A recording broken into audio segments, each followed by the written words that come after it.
Good day, Debbie Bailey here.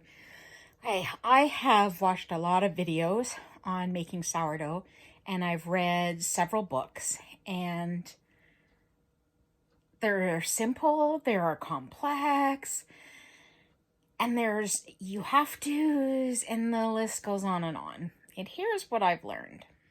The number one rule with making sourdough is to use a scale to get precise measurements. But there are wet sourdough starters, and there are somewhat dry, hard, like very firm sourdough starters, and there is everywhere in between. So does it really matter what the quantity really is unless you're wanting consistency?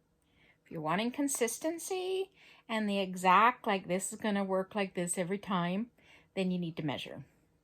But to make sourdough, do you really have to do that? I'm thinking not, because all those different variations on the spectrum, they all work. Okay, so then you've got your starter and you're going to make the dough. Now, there are high hydrations where you use lots of water, and there's lower hydrations where you use less water, and you use less starter and more starter. So does the exact amount matter? I don't know, because all of them seem to work. And from my experience, my fails, those ones that came out like about this flat, they still tasted good. They still tasted like sourdough bread. They just weren't thick. Okay, now you have to use a very happy, healthy, active starter to make your sourdough. No, your sourdough bread, the dough, is really just a giant starter. And so you're really just feeding your starter when you add your water and flour. So when you feed your starter, when you first feed it, it's kind of sleepy. And then you wait and it starts coming active and growing and flourishing and building this community. So the same is with your flour or when your dough. You're either going to feed it at this point where it's happy, healthy, and flourishing and feasting, or you're feeding it at this point when it's still groggy and waking up and you're bringing it back to life. Feeding your starter, building your dough. It's either going to take a short time or a long time, depending on where that starter is that you start with. But are you going to make sourdough? Yes, you are. Okay, temperature matters. The temperature of the water, the temperature of your flour, the temperature of the room that you're making your dough in.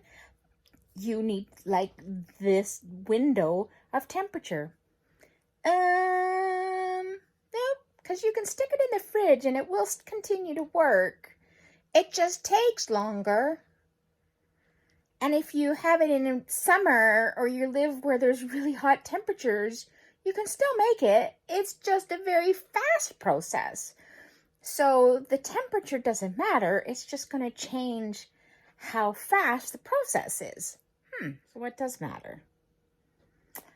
I think understanding what the process is. So when you're making your starter, when you're making your sourdough, the yeasts and the bacterias in there start growing and multiplying and forming a community. And they eat a lot. And because they're eating a lot, you need to provide them food. And what is their food? Their water and their flour. If you don't feed them, those communities will, some will die off and some will go dormant and just like sit there. And if you're lucky, you will bring them back to life. You just need to feed them water and flour. Okay, so here's what else is important. So as the community of bacteria and yeasts grow, some of them will flourish and they'll like be little piggies and they'll eat lots, and some of the other types of bacteria and yeast, they will die off. Or some of them really don't like your flour, water, temperature, whatever, and they will die off. And so your yeast grows like this, and then it kind of stops, and then it kind of deflates because there is this changing of dynamics in your things, in your yeast. So it goes up and down, and then it starts flourishing again, and then like, they are happy, yes, and they have feasted, yes, but they've eaten all their nutrients that they can get out of the flour and water that you've given them, and then they start to die off. And when they get to this point and they're like, you stick them in the oven, they're not doing nothing.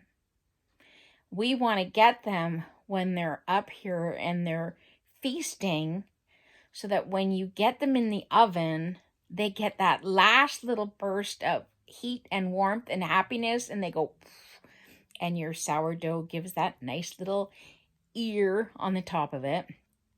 But if you bake it, when the yeast has died off and they're coming down here, you're going to get the flatbread. So the overall message: bake bread. Dump in flour, dump in water. Yes, measure. If you want consistency, you need to measure.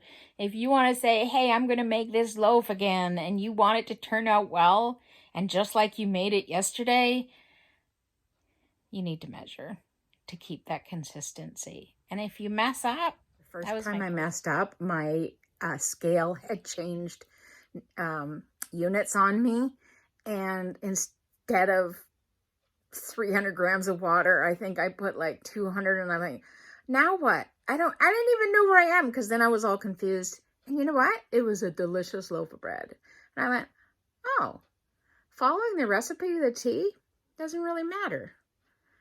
What matters is paying attention to that flow, to the dough. And when is it getting up to this point where it's happy and healthy and feasting?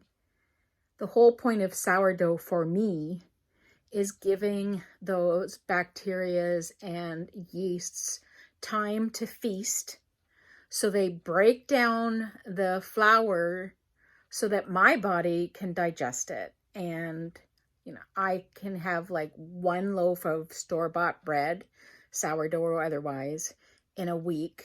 If I have more than that, my body's going to get some inflammation.